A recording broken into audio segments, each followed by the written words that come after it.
Welcome, welcome, welcome, everybody, to our second World Tour. Very exciting. Sound off in the chat if you've been here before.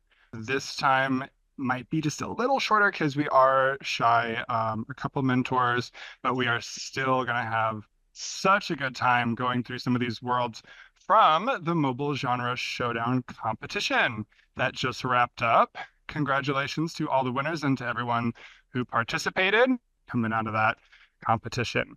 So we're just gonna kind of touch on some of these like we did last time, talking about, what made them stand out, what works, how we can look at these things and learn from to implement maybe some of those techniques into future builds. So we've got myself and Pigeon, Seeing Blue, and Tellus here to share some worlds. I believe first on the list we have Pigeon talking about the Sepulchre adventure. Awesome. So I chose this game for quite a few reasons. The creator is new to the program, so I think they are adding to this world aspects of game creation that I rarely see in other games similar to this one. He created an OB game, and normally when we see an OB, there is always the goal of like starting on point A and then reaching point B and avoiding obstacles. But something that called my attention about this game in particular is that there is an engaging story behind it. Like as you go through the game, you're gonna find these books that when you approach them, then you can play an audio and then you can either choose to stay there to listen to the whole audio, or what I prefer to do is that as the audio is playing, I just continue through the game. And I feel like it's kind of like it feels like this immersion moment, like similar to what you see like in those PlayStation games where you hear a voice narrating as you play the game, right? So it creates kind of like that level of like emotional connection with what's happening, as well of like, engaging with the mechanics of the game. So as I mentioned, that was the kind of like the first thing that hooked me when I first play tested this world. The second thing that I noticed about this one is the cohesive art, right? Like for example, as you can see there in the image of the slide, is that even the platform, right, the lights, the walls and everything, there is a cohesion about that how everything looks like, right? There isn't like anything like made out of stone and then another one like made out of like I don't know, maybe like out of like completely different material. Everything feels like you are indeed submerging yourself into an environment that was made out of the same, sources or materials, right? So I really liked about that everything seems like perfectly placed in the correct, position. Also, something that we cannot see here in these images, but if you play the game, you're going to notice that the sound effects and VFX are really well utilized in here.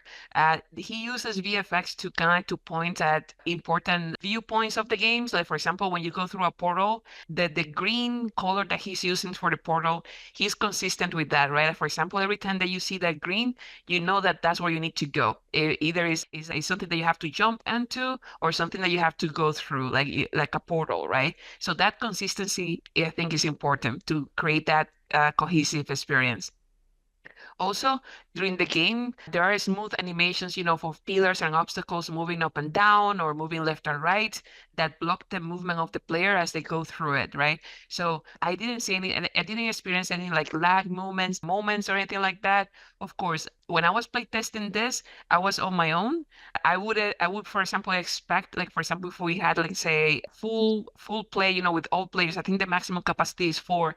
I might have experienced a little bit of glitch moments because of network latency, but as I was playing through the game, I didn't experience any problems. Also, there are certain moments in the game where he, for example, let's say, changes the scale of the player to create that experience of like, oh, you are like going into a really huge forest, or you are going into a vault, right, with rocks falling from the sky and stuff like that. So that I think that incorporating that change of avatar size also adds to the points of this world as well. And this is the part that I think was one of the important part about it is the concept of replayability. Um, the Often when creating, let's say, a hobby game, it's always like a straight. line, like for example, you again, as I mentioned before, going from point A to point B, right? But then there is like the that concept of why would I play that game again if I already finished it, right? And that's often challenging to do for games like this one. So you can, of course, motivate players to come back, just to give them points, just to compete for the leaderboard position. But something that he incorporated here is that there are moments where you can choose what path to go through, and then you finish the game. And then you kind of like end up like saying like, okay, so what would have happened if I go through the other side, right? Like there is one point where you can either choose to go through a path that is kind of like avoiding obstacles, and then the second path that I haven't gone through yet, I need to now I want to go back to play it again. There is one that has like the one that allows you to basically to choose if you want to fight monsters, I think it is. Right now I have the curiosity to go back and play it again just to see what happens if I finish the game again through that side. So I think that that also add that elements of replayability that motivates, visitors to come back to the game even after they finish the experience. We should be able to see some footage here of how the experience looks like. So as you can see here, like for example, you can see how he's incorporating all those elements of lights, visual effects to kind of like to attract the attention of the players. This is the station that I mentioned that when you go to, you can hear the audio, and then you can see, continue and then going through the experience. See how the animations are so smooth, and then he also incorporates the checkpoint. So for example, if you do fall, then you just go back to where you were. Um, uh, Really, really good use of lightings. I don't know if you can see, for example, every room, for example, sometimes have like a different like theme that was like clearly delimited by the lighting or the color. For example, this one is green. You saw the prior one was a little bit like red. There's areas like look like a little bit orange and stuff like that. And really good use also of VFX. You can see there with the fire there, like things burning down. And overall, I think it's really challenging. But again, like, for example, I think that the core idea or what drove my attention about this game in particular was the storytelling behind it. So really, really great. This part here, so I really love it. Like that, how he draws the attention with the light and the VFX, the smoke there, so you know that that's where you need to go. And also, he's the jumping pads here, also uh, very entertaining and also, of course, very satisfying to go through. Uh, the level of detail, right? It's just not just jumping through the jump pads to make it. Also the art around it, right? Everything, the decoration and the lighting and underneath it, right? There is a lot of thought process behind making sure that the entire experience is cohesive, and there is kind of like a adventure moment that we experience as we go through the game. So yeah, those are the reasons why I chose this game for showcase in the work during the workshop today. So this one is who this is Mike DeGru, right? Yes. So thank you, Pigeon. That was awesome. I love seeing that world. It is so just like rich and so detailed, and that little puff of smoke when you respawn is just giving me life. I love it. Excellent, excellent world right there. So I will be talking about Spaced Out by Damia. This is one that from the very first moment that I saw even just a little snippet, I was like, oh my God, this is so different. This is so beautiful. I love it.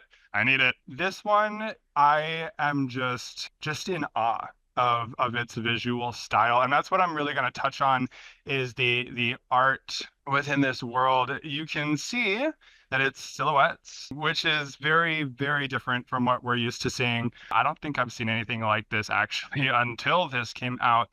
This world is so distinctly different and it creates such a memorable experience, right? So from the moment that you step into the world, you immediately recognize and understand this unique aesthetic. Its visual identity really ensures that it stands out from other places, which can help make it more memorable and instantly recognizable. A common thing throughout this world, and you'll hear me say this word a lot, is storytelling. It's a relatively short experience, but there's so much packed into it, just in terms of story and adventure and exploration. What is, to me, is what it's really all about. So every design element really contributes to this overarching idea that you're introduced to at the beginning of being an explorer, traveling to these other worlds and journeying through it, right? And the way that these spaces are framed invites the players to experience the story very visually, almost like stepping into a cinematic scene in the palm of their hand. Players are encouraged to trek onwards, looking for the end, but not without familiarizing themselves with the rich fauna and flora of the world. So instead of following common existing art styles, this world is so unmistakable in its look and feel, and that's what really sets it apart. It's not just aesthetically different, but its style is a central pillar of the storytelling experience. So tapping a little more into that storyline is that like while your overall run through the world is timed, this world really it compels you to stop and look or listen for a moment and just appreciate that artistry that's on full display here. Like it really just keeps I couldn't stop. I couldn't stop looking and listening at every little detail. It just kept me so engaged and immersed. Like I felt like I fell into my phone screen, which was so wild.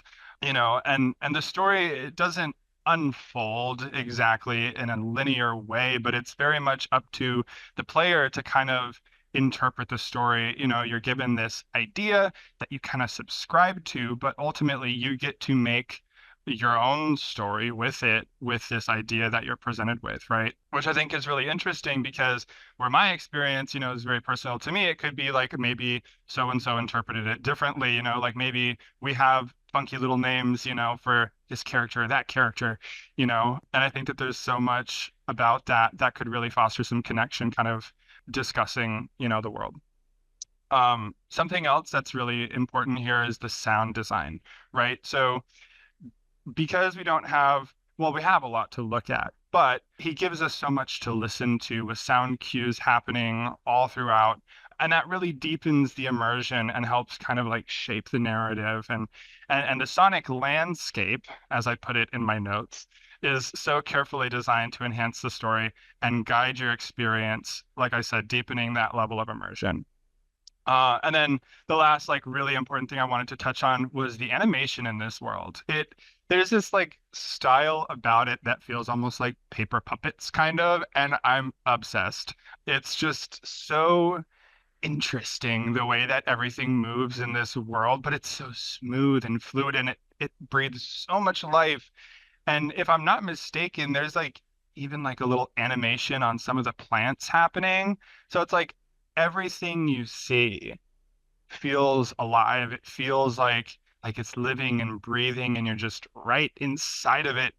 And it's so exciting. I genuinely was so pulled into this on my phone, getting to check it out. So I think some of the key takeaways before we jump into this video is that having, rich storytelling can really compel users to like get hooked on it and keep coming back.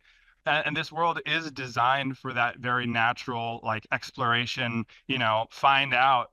I wrote down what does this do moments, right? Where you see something, you're like, what does that do? Oh, that kills me, or oh, that slows me down, and that helps those players develop a deeper connection and understanding with the mechanics of the world instead of like, a long list. Not that there's anything wrong with lists, but like that natural exploration, natural finding out, I think really, really was very impactful in here. And also that this world is like so perfectly set up for future levels to be added because, it could go on forever as many universes as Dom could come up with, I'm sure will help keep players coming back. So yeah, go ahead and let's jump over into that video and I'll sort of fumble through talking over it like I did last time. Um, a lot of jump cuts in my video, but you know, you just see that style, the silhouette, like it's so captivating and against the gradients of the sky, right? Here's one of those plants that's animated. As you jump over it, it's like it feels alive. And this river, like just look at these creatures and they're bouncy, like there's something about it that just feels it feels so much more than 2D, right? Like it's incredible. So at the end of each level, you have these little portals that teleport you out and onto more and more fantastic worlds. Keep climbing, jumping, running, bouncing, flying. It's really incredible, this landscape. And these little, I don't know if these are shrimp, but the way that they just like kind of like wiggle in the air. And this thing, I gasped when I saw this, genuinely.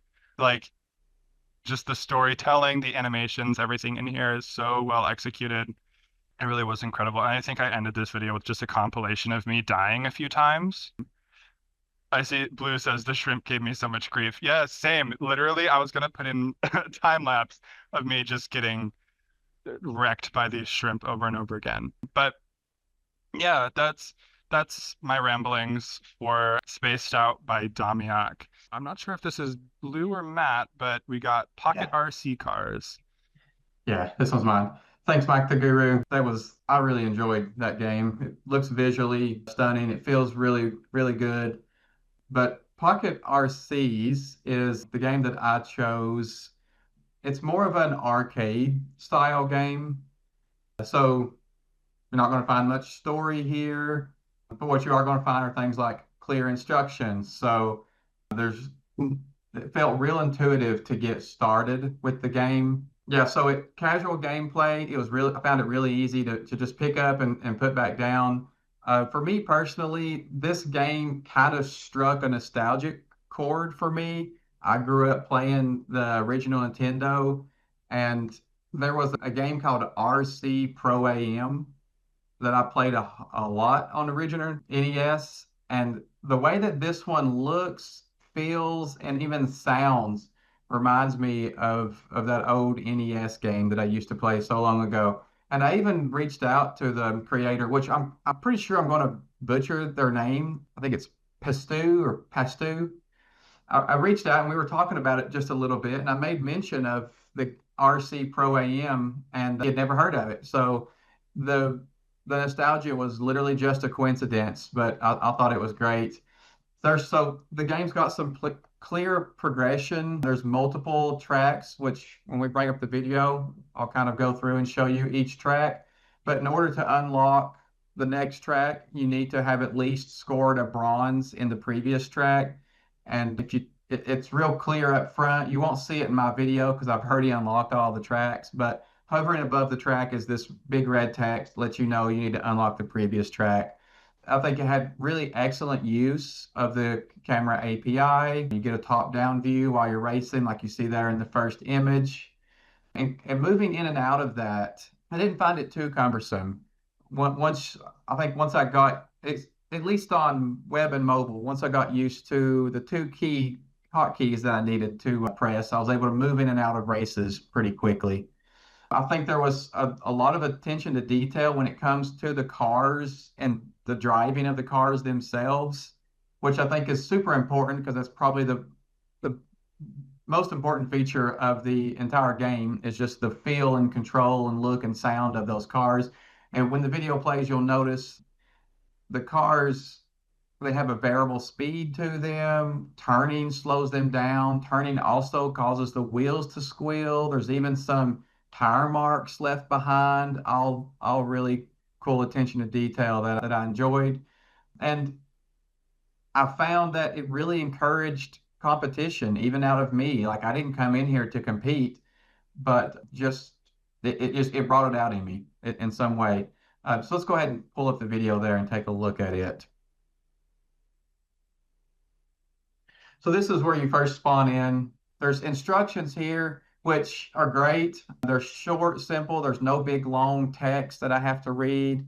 And honestly, it was pretty intuitive once I, walked up to the first one. I can see there's some well, we're going to have a look around first, right? So there's a little bit of a training area here. He's got some quests that he's utilizing a couple of pages of those. So the number of medals that you can achieve. And then he's built his own kind of scoreboard. So for everybody that's in the world that has raced, their fastest scores are going to show up on this board. So he's put that together. He's used, I think I counted a total of 7 leaderboards in the world total. So silver medals, gold medals, total laps finished, and then a few of the tracks have their own top times as scoreboards as well. If you want to practice, he's provided a little space for that. There are different cars, and the cars change per track. So this is a good place to kind of get familiar with each car. Some of them are faster, some of them are slower. But let's check out the first one. So we'll just walk up, grab a controller. It's clear that I need to step up onto this platform. It was to me. I think it's pretty simple little way to basically guide the players where they need to go. We hit T, the car takes off on its own, and then I'm controlling on my keyboard with G and H. And so each time someone participates in one of the races, their name gets kind of thrown up here on a local scoreboard for just this track. So other people could be up here racing at the same time, and you guys can you can race around the track, or you can race, based on your times. And just Yeah. I never did get a gold medal. So it's not like super easy. I'm able to get plenty of bronze. If I work at it, I can get silvers, but the gold medals, they do seem to be a little more difficult to achieve, which I think is great. You can see as we're moving along the tracks here, each track kind of tells you what the times for each medal to achieve each medal are. You can see the cars are changing. This one's got a van and a green car, so they have a little more speed. Each track, of course, is changing. Some of them are getting a little more difficult. Here's where our leaderboards start on track 6. So best laps. Actually, I didn't notice one for track 7. I don't know if he forgot to put that one there or what, but this was the one that didn't have one. Now, this is also the first introduction of like the Indy or the F1 style car. So they move a lot faster. And if we had sound, you can hear the speed in the car, which I thought was great. So like on the top of the track where it's real straight, the longer I can let the car go without changing any speed or direction, the faster it'll actually get. And you'll hear that speed variation in its sound. You can see the skid marks as I'm going around the curves. So that's all the attention to detail that I was talking about. I go around a few times because I thought I was doing good, and I thought I might be able to get a gold, but I gave up. We didn't get there. I haven't gotten a gold yet.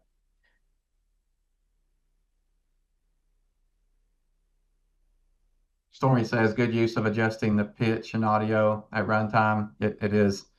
Mike says it makes me want to be tiny and ride it around. That's a good point. That's a good suggestion. So another track. I don't think I go around this one too many times. But so these are the last 3 tracks, I believe. So the one that we just raced, this one, and then I do a few laps on the next one, which is the hardest one. And that's kind of where the competition came in, because you'll see here at the end of the video, as soon as I get done racing on the last track, I actually found myself in 10th place on the leaderboard. And I didn't even achieve gold.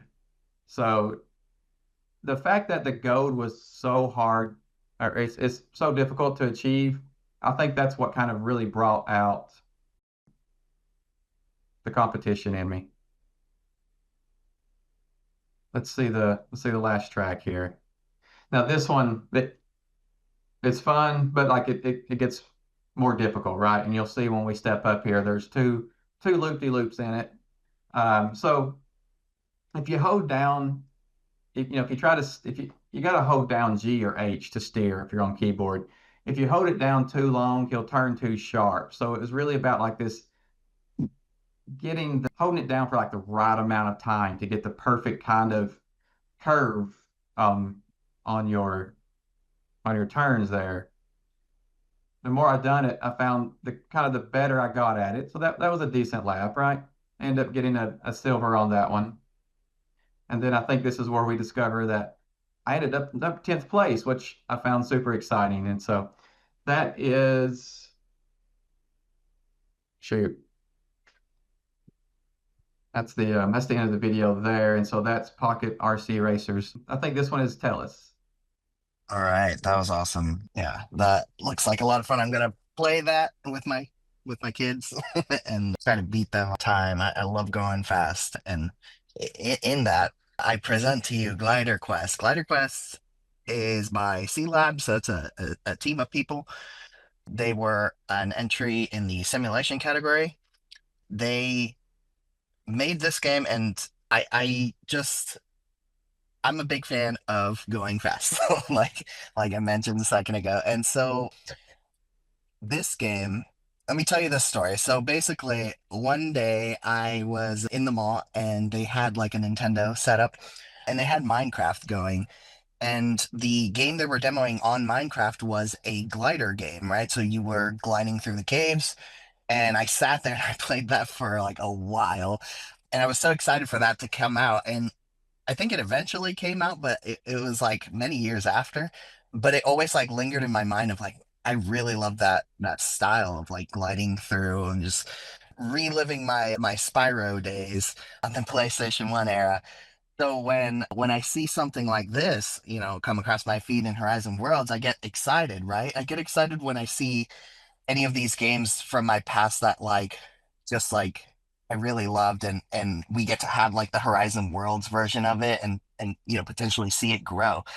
So like that's what this world is. You basically hop on a launcher and it launches you into the air, and you just have to control yourself, not run into the wall, and grab coins while you're doing it, right? So what I loved about this particular iteration of a glider game was, first point is their execution of showing instructions is like excellent. I love the idea of like, now that we have mobile settings, like the idea of a mobile audience, it's awesome to use these 2D interfaces that basically take up the whole screen right off the jump, right? Like in VR, there was often, you need to think about the spatial aspects and, guiding lines that lead the player to the instructions, and hopefully they read them. But with mobile, you're able to straight up put it right in their face and say like, hey, this is how you play the game.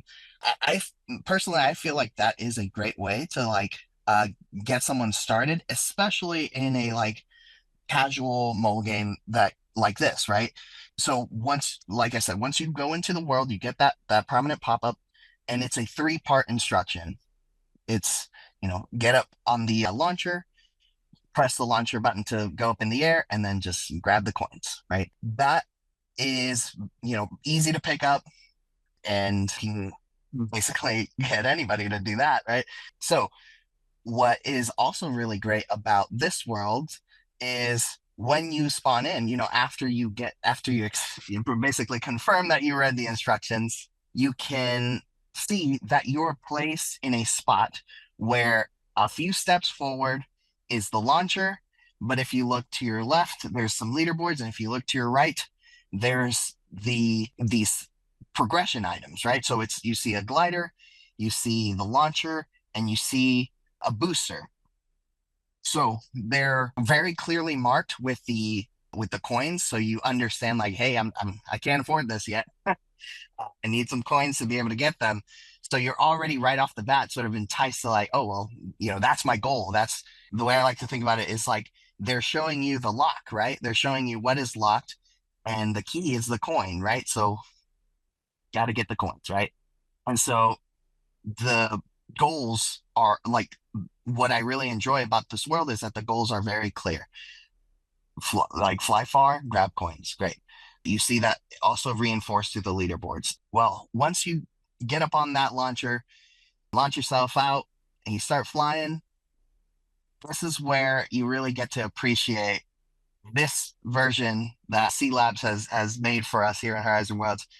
They have chosen this wonderfully calm aesthetic where you've got, you see this vast ocean, and there are these mountains in the water, and these like almost like ancient ruin looking pillars that you're trying to avoid, not hit. And it's just such a like soft and calm visual that matches very well with the audio. And that's so important, I feel, because the flying can be, very intense for a player, right? Like when you're having to, control the pitch, you're trying to avoid the obstacles, and you're trying to make sure, you're sort of optimizing on your speed. it's so nice to like not be bombarded by like a bunch of like scary things, right? So this is a game that when you lose, you just, you get that feeling of like, I'll just try again. Like I'll hop back on and I'll try again. Uh, and once you get into the flow and you're hitting the rings that are boosting you to go faster, and you're grabbing even more coins and even, comboing that, right? Like getting several in a row, you just like lock into this, like, this just like flow state and satisfying feeling that is like very, very awesome, very well implemented. So yeah, like I said, the gameplay, the flying around can feel very fast and very dangerous, but that is very well balanced with the space around it. Something that I really love about Glider Quest is that there's a lot of, or sorry, there's the world itself, the path itself is procedurally generated. So you see, or at least it appears to be, you see a different obstacles every day, right? So it's constantly changing, which is fantastic for replayability. From a complexity standpoint, that had to be pretty intense, the code in Horizon Worlds, right? If you think about it, they're probably dealing a lot with like needing to worry about the distances between obstacles and, just like the size of the obstacles too, making sure nothing feels too like out of the way. So, even if it's not, even if they're just like straight up publishing every day, they're setting up some really fun levels. So that's great. I really, really like that. There's also the hub itself is sort of built in a way that has sort of like extension points, right? Where I'll show you in the video, and then in the video that we're about to play after this, that there is kind of a lobby space underneath where you could see them sort of expanding to add, more social space.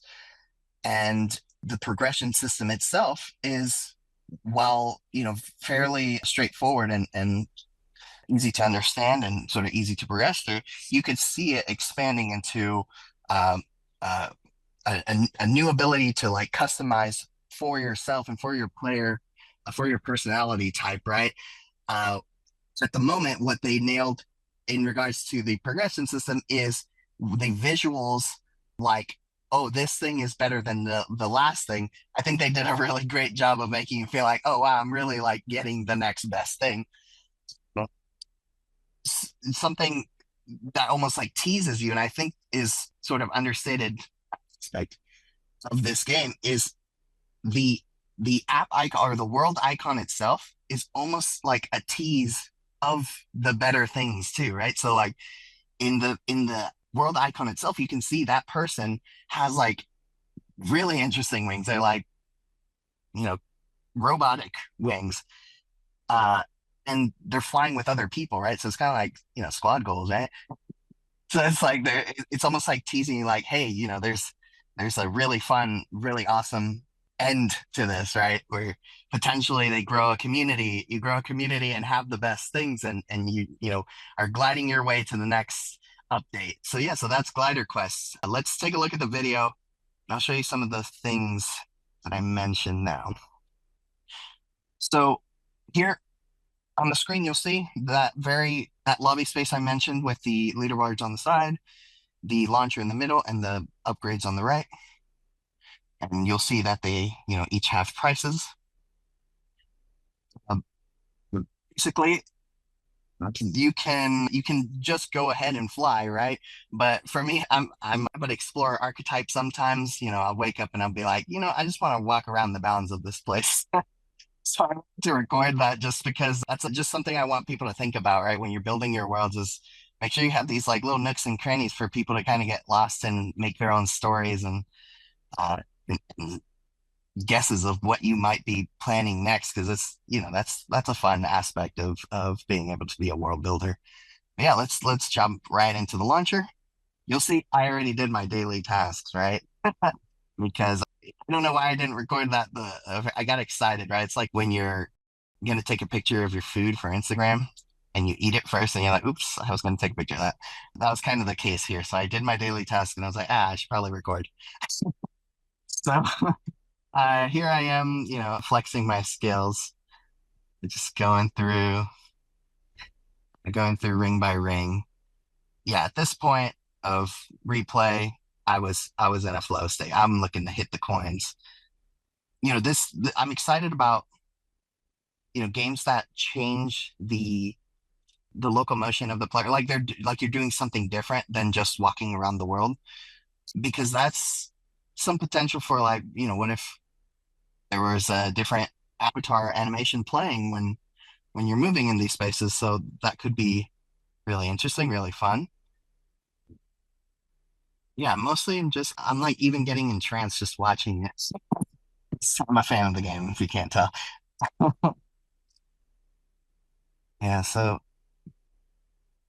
basically at the end of this, you'll see that there is a finish line, right? So and it's massive too. So it's kind of like this, just putting it right in your face in case you're like too lost in the sauce. It's like, hey, remember this is about to end, so like, breathe. The the top part, you can see the UI is telling you how far you've gone. In the bottom, typically there's like booster fuel. I used it on my other run, but there's also like a speed indicator to let you know, like, hey, am I moving around too odd, or like did I hit too many obstacles? You'll get the visual indication of like my speed has gone way down, so I'm probably not going to win this one. But yeah, you beat your previous flight distance, and so I'll respawn to the front, and yeah, get like a little results window. And that's really nice. Gotta hit my dance real quick. Yeah, I need to keep upgrading, keep playing, but yeah, I'm excited to do it. And that should be the end of that video. So yeah, so that's Glider Quest. I hope you guys can try it out. Just feel what I'm feeling. It's pretty nice. Awesome. Wow. That was so fun. That was a great, great lineup of worlds there. So yeah, we still have like 10 minutes. So we'll open it up to some Q&A. So feel free. Questions. We'll have answers. We are here. Yeah, that was awesome. Yeah, I was really impressed by the worlds this competition, this go around. I mean, it's kind of obvious, but it's some of the best worlds we've had come out in a competition, right? But it's also some of the most advanced tools we've had for a competition too. So it makes sense, but they were really utilized really well. Absolutely. It has It's, definitely been. Sorry, what? oh, no, go ahead. No, it's just like just doubling down on what Team Blue mentioned. Like I think that was like 3 years ago or so when the first competition was announced. It was the launcher competition. I remember like it was just like made of cubes, cylinders, and stuff like that. It was such as a simple mechanic and just like reminiscing, how far we've come with with all the tools and all the mechanics, and now that we can create like up to part, to what you can see in actual like true mobile games, right? Like we have all these camera features, all the use of assets, and yeah, I think one aspect is that Horizon has that is easier or is better than creating like mobile games, in other platforms, is how easy it is to create like a multiplayer experience. Like that you don't have to worry about like server or like network and everything like that. Like that's something that Horizon handles out of the box on its own. Like when you try to create a game like that in other platforms, you have to like to manage all of that. But Horizon is kind of like that's the core of it. So I think that that's kind of like the appeal that I think is kind of like the strength of creating experiences in Horizon, especially for mobile games. If you want to play with your friends, let's say if you're chatting with your friends on Messenger and then you just share a link, you can just jump into a gameplay, with your friends right there. Yeah.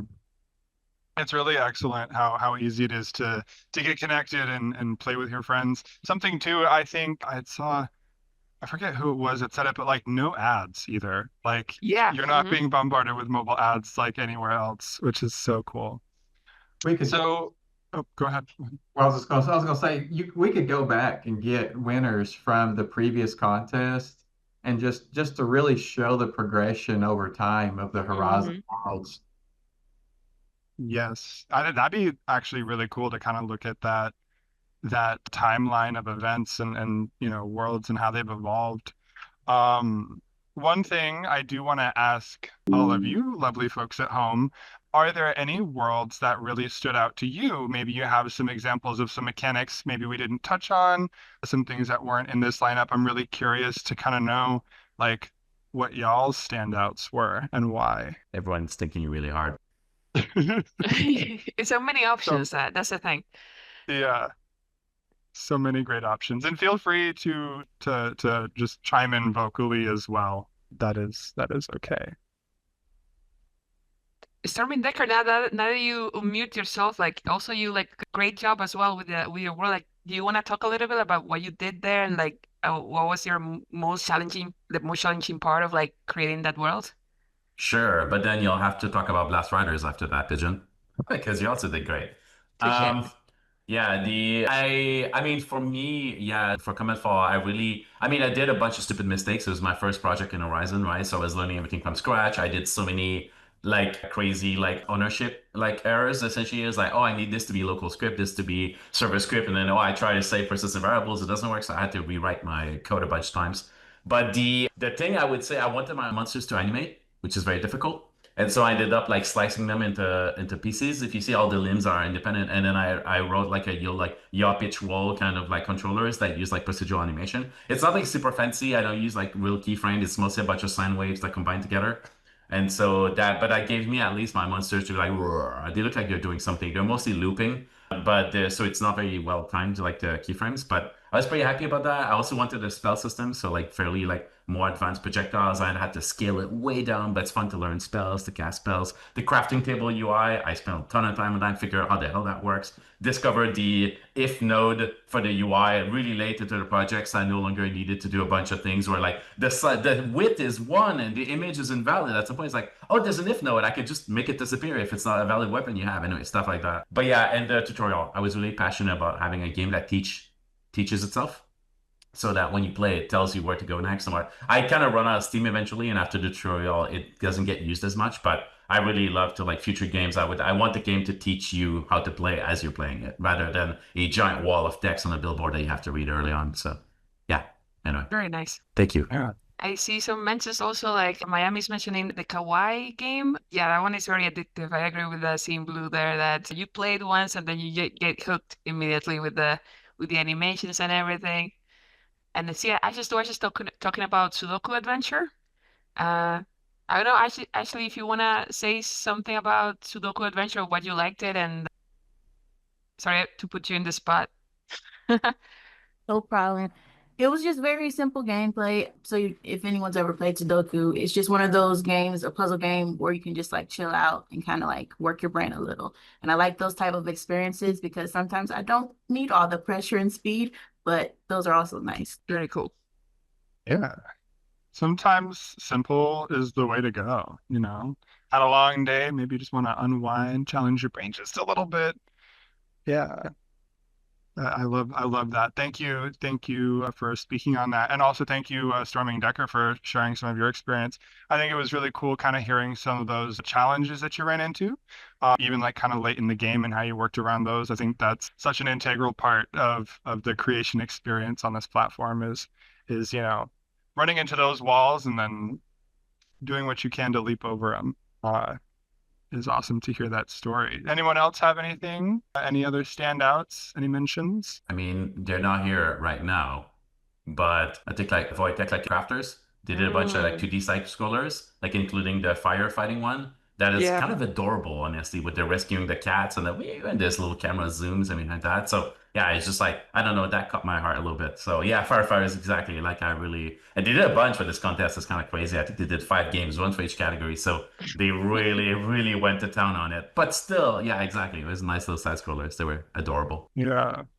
5 entries for one contest. That is a lot of work. That is a lot of work indeed, yeah. Yeah. That's insane. But mad props. Okay, well, we have just a few minutes left, so I just want to go ahead and kind of just mention, y'all know what time it is. We do have a feedback survey. We'll be dropping that link. Oh, there's a QR code. Oh my God, how high tech. If you could, please just take a few moments to fill this out for us. It would be super duper helpful. And please drop a thumbs up in the chat just to let us know that you've knocked that out. And while you all do that, I'm just gonna kind of like, kidding, not gonna do that. Let's see. Tap Drop, Basketball, Battleground, and Blast Riders. Yes. Solid lineup, solid games. I had to kind of like step back a little bit. I was actually getting maybe too addicted to some of the entries that were there.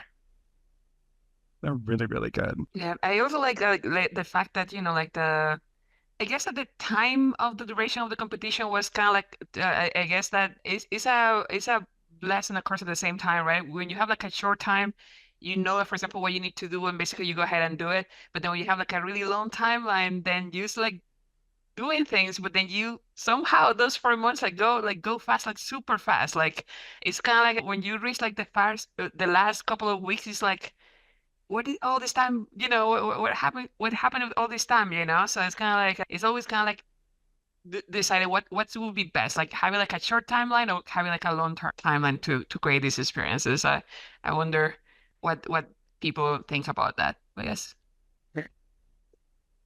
I felt I had more time when it. Yeah, I agree. Like 1 month would have felt like way more time than all this time that we get to the for this one. Yeah, that pacing, it's so important. When I actually was gonna enter in this competition, I started out so strong, like sprinting, and then I just burned out. But yeah, it's a lot of time. There's so much time for like distractions and like, oh, I'll do it tomorrow. There's more time. It goes so fast. So fast. Yeah, it looks like the general consensus is like people prefer short timelines, which is interesting. Yeah, I agree. I think we covered everything there, right? Anyone else has like any final thoughts? I like the longer land time. It gave time to organize collaboration and not stress too much. There you go. That's a really good perspective, especially if you're working in teams, right? For example, like you're able like to plan ahead of what the strategy will be to complete the project and also like coordinate timelines, especially if you're working with someone else and then you have like different schedules or you're working in different time zones, right? That also is important. By the way, shout out to Goose. She also created a really like entertaining game where you have like to fly like a goose over, over cars and everything. So I think that's another one that you can engage like very easily. Like for example, just play there, just kind of like to get through the game. So I think that's actually another one. Good, good, sir. I think we're almost out of time, but I don't know if you want to say something about what was challenging about creating that game real quickly. That game actually really didn't give us too much of a challenge. We very much planned it in a way that we were like, this is within our scope of feasibility. And I think the thing that was most challenging was like looking at the judging and being like, so 25% of their score is social, and this is a single player mobile game. And so we had to kind of get creative with how can we make this a social experience when it's a solo game. Yeah, that's true. Yeah, how to make it a social experience when it's a solo game. That's a really good point there. Yeah, and so like we just got a little creative with plugging for social media. So we're like, leaderboards work, but like there should be more. There should be more than just a leaderboard. I was super worried about that, honestly. Like, I'll be honest with you, like the entire contest is like, I'm making a single player game. I look at the social aspect of this, is like, yeah, leaderboards, quests, sure. Are they enough? I don't know. But really, it felt like, okay, the judges might decide is like, that's not good enough. Especially, this is not very social. So delete it, right? Because it's 25% of the score. And so I'm glad to some degree that like single player games were not like kind of almost disqualified because of a low social score. But I was really worried about that, honestly. That was a concern the entire time. Really great points there. I was just gonna say that it's like it was really cool seeing how people kind of solve that problem of single player games being multiplayer, and there's always room for more experimentation on that too. So I think we have a really solid foundation and kind of framework for creating those like social interactions in single player spaces is really interesting. One last shout out. I'm sorry, I know I'm pushing this meeting a little bit more than the time allocated for this, but one shout out to Miami because he created like the first vertical game in Horizon. So that's also was kind of like a breakthrough that, like even if you have limitations, there's some possibilities, if you have like a goal in mind. Like for example, like once you have something in mind, there's not like barriers. You can just find a workaround to make it happen. So yeah, that was like a first. Shout out Miami, Vertical Gaming, first in Horizon. Very nice. Sweet. All right. Well, I think that just about does it. We've covered some great worlds, gotten some great engagement. So yeah, if you haven't, surveys, please. If you have, thank you. Otherwise, thanks for joining. Have a lovely night. Catch you around. Bye.